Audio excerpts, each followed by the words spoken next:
Jamaah kaum muslimin sidang Jumat rahimakumullah. Yang pertama dan paling utama, marilah kita bersyukur kepada Allah Subhanahu wa taala atas segala limpahan nikmat dan karunia yang begitu besar yang diberikan kepada kita. Maka sepantasnya lah kita selaku Abdullah juga hendaknya kita bisa menjadi abdan syakura, hamba-hamba Allah yang pandai bersyukur kepada Allah Subhanahu wa taala.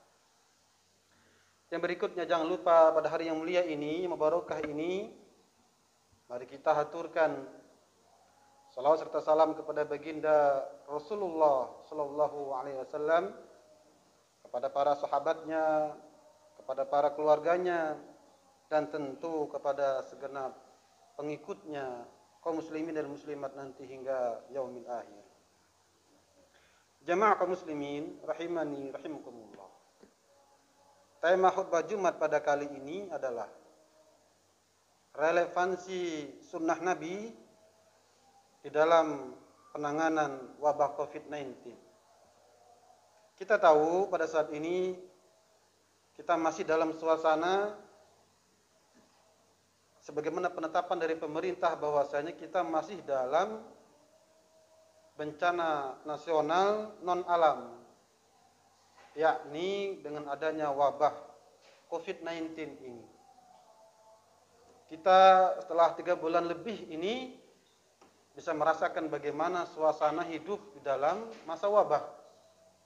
Bahkan wabah ini menjadi wabah pandemik yang mana ia berpengaruh ataupun ruang lingkupnya hingga sampai hampir seluruh negara di dunia ini. Menarik bagi kita bagaimana relevansi sunnah Nabi di dalam penanganan wabah COVID-19 ini, terkhusus pada masa-masa new normal ini yang baru saja diluncurkan oleh pemerintah kita di dalam menangani wabah COVID-19 ini, yakni dengan menetapkan status new normal, satu tatanan kehidupan masyarakat yang mana interaksi ataupun muamalah kita ini bermuamalah seperti biasa, tetapi harus mengacu kepada protokol kesehatan. Seperti pakai masker, cuci tangan yang teratur, kemudian menjaga jarak, physical distancing, kemudian bagaimana menjaga interaksi, termasuk bagaimana sampai ini berpengaruhnya begitu luas di dalam tatanan berbicara bidang pendidikan, bidang sosial, dan lain sebagainya.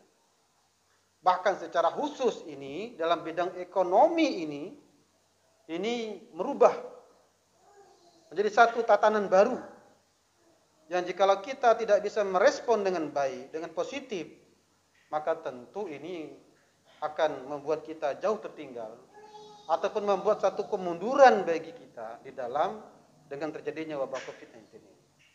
Nah, jamaah dimuliakan Allah Subhanahu wa taala. Apa hubungan ataupun relevansi? Adakah hubungan yang kuat antara sunnah-sunnah Nabi ini dengan cara menangani wabah ini? Ternyata setelah kita kaji, Masya Allah, sunnah-sunnah Nabi yang kelihatannya sederhana, yang sepele bagi kita selama ini, ternyata ini menjadi satu protokol kesehatan. Terkhusus di dalam menyangkut bidang kebersihan. Menarik agama kita, agama Islam ini menjunjung tinggi akan kebersihan. Makanya agama kita ini mengajarkan pemeluknya agar hendaknya menjaga dirinya, agar memperhatikan yang namanya kebersihan.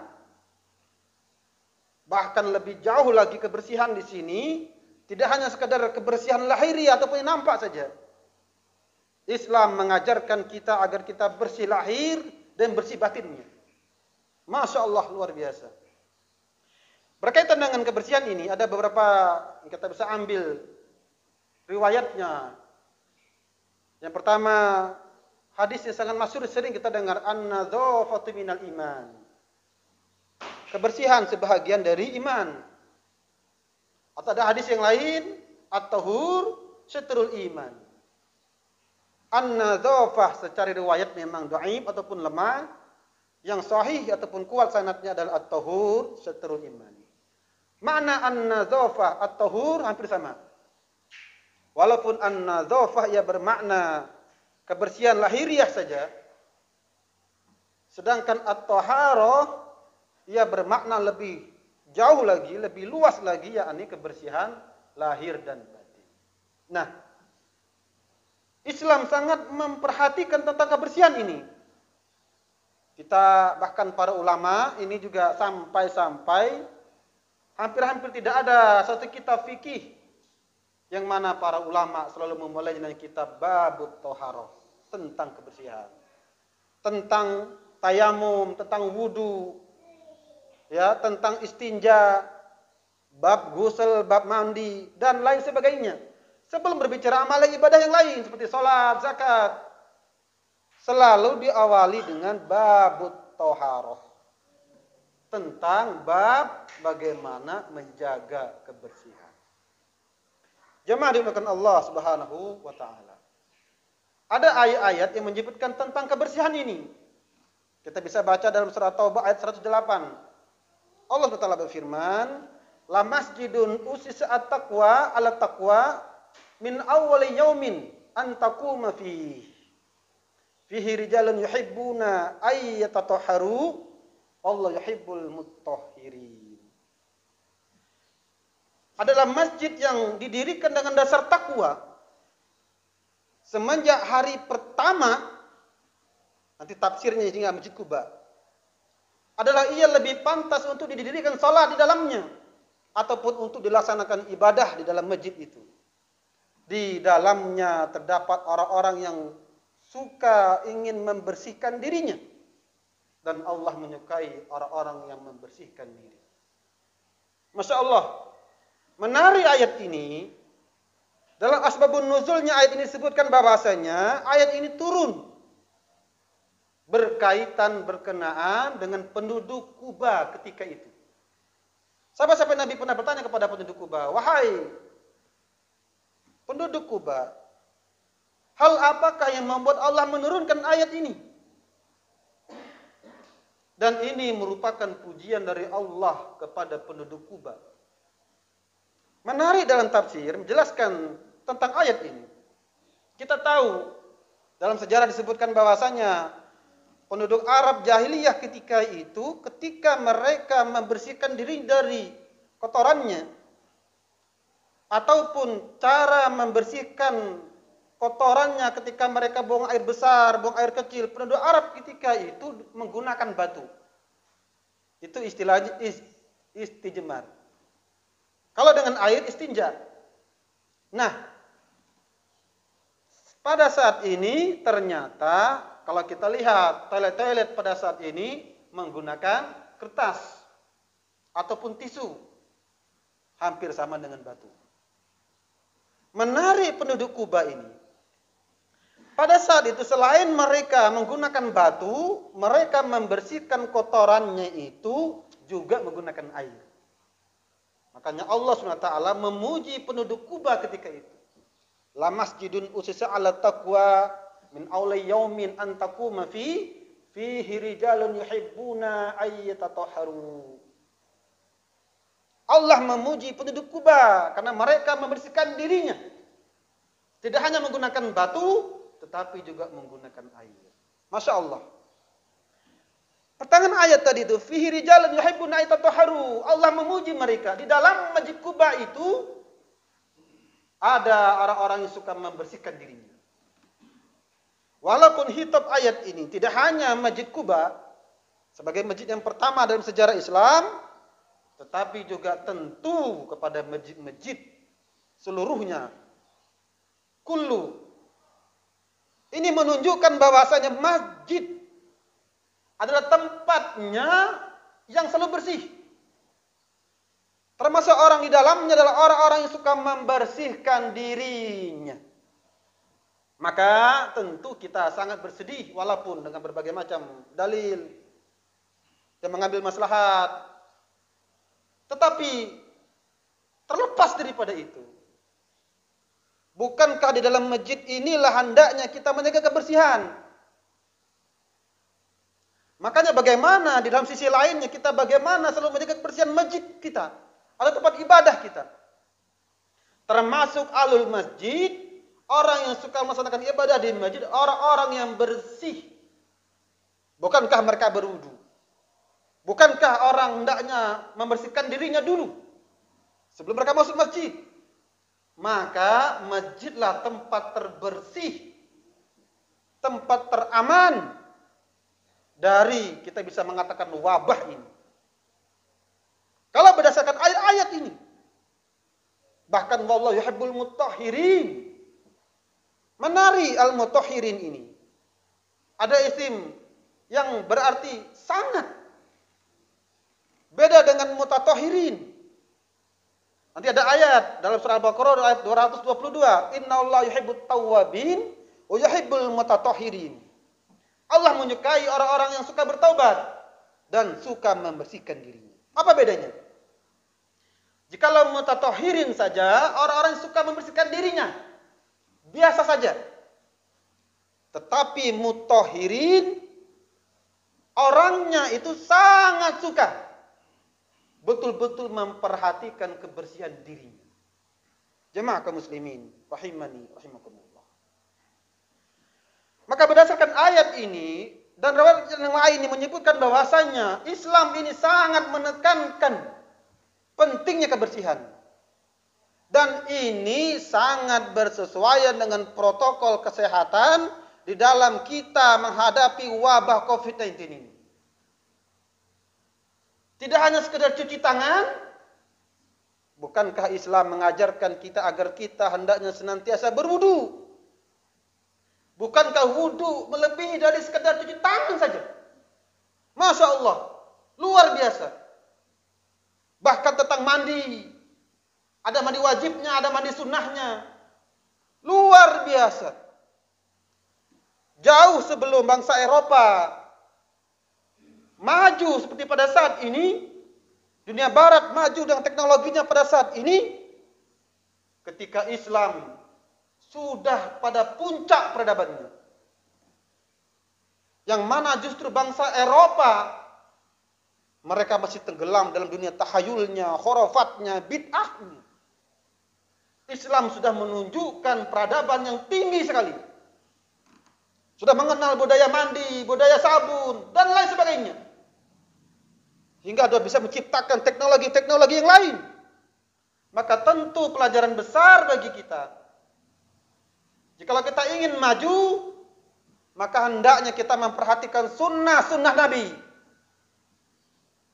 Bukankah menjaga kebersihan sunnah Nabi? Sampai memperhatikan bab tayamumnya sebagai pengganti wudu. Memotong kuku, membersihkan telinga kita. Islam sampai sangat detil dan begitu spesifiknya memperhatikan tentang kebersihan. Lebih jauhnya lagi, tidak hanya sekadar kebersihan lahiriah kita, kebersihan batiniyah ini juga sangat ditekankan di dalam agama kita. Karena belum cukup sebetulnya.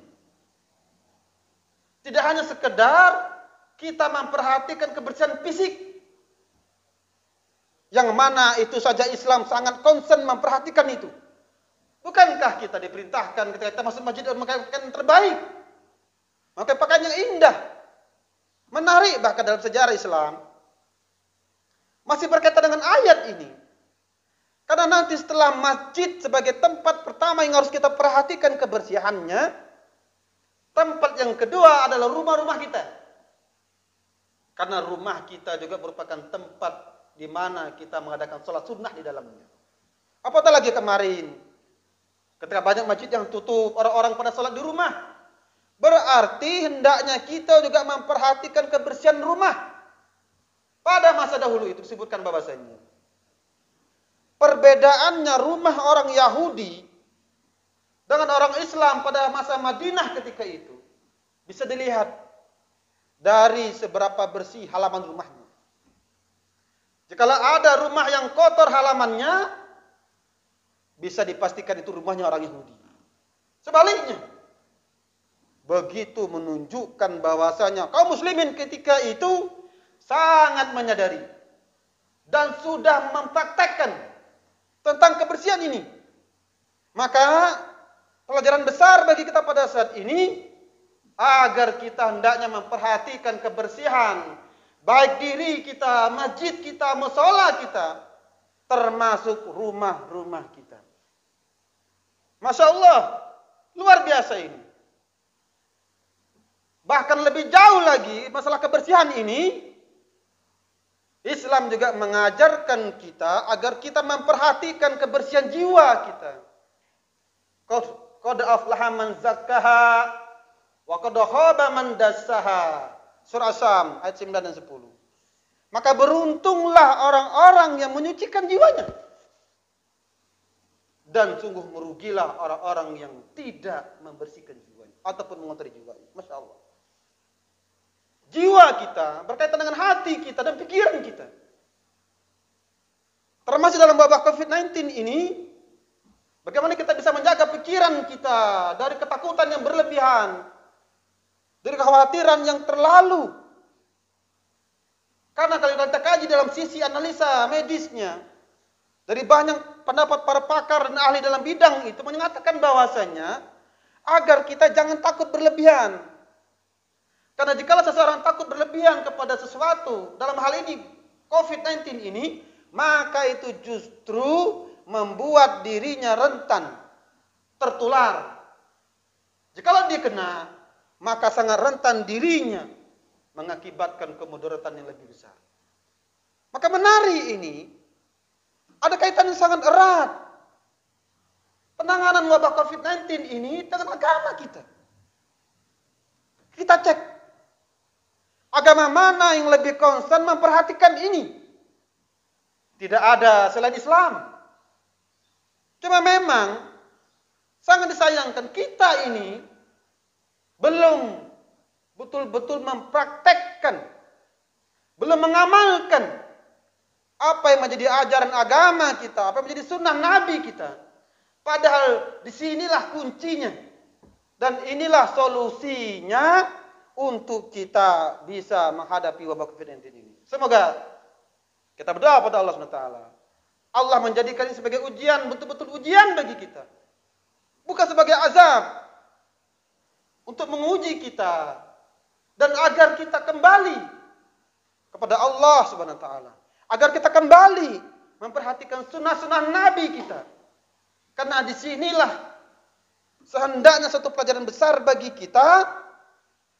Bahwasanya agama kita ini telah memberikan solusi yang terbaik. Tinggal bagaimana, apakah kita mampu memahaminya? Apakah kita mampu mengambil hikmahnya? Ataupun lebih jauh lagi, apakah kita mau mengamalkan apa yang telah diajarkan di dalam agama kita, termasuk bagaimana kita bisa menerapkan sunnah-sunnah Nabi di dalam kehidupan kita. Barakallahu li wa lakum fil Qur'anil azim wa nafa'ani wa iyyakum bima fihi minal ayati wa dzikril hakim taqabbal minkum tilawatahu innahu wal ghafurur rahim.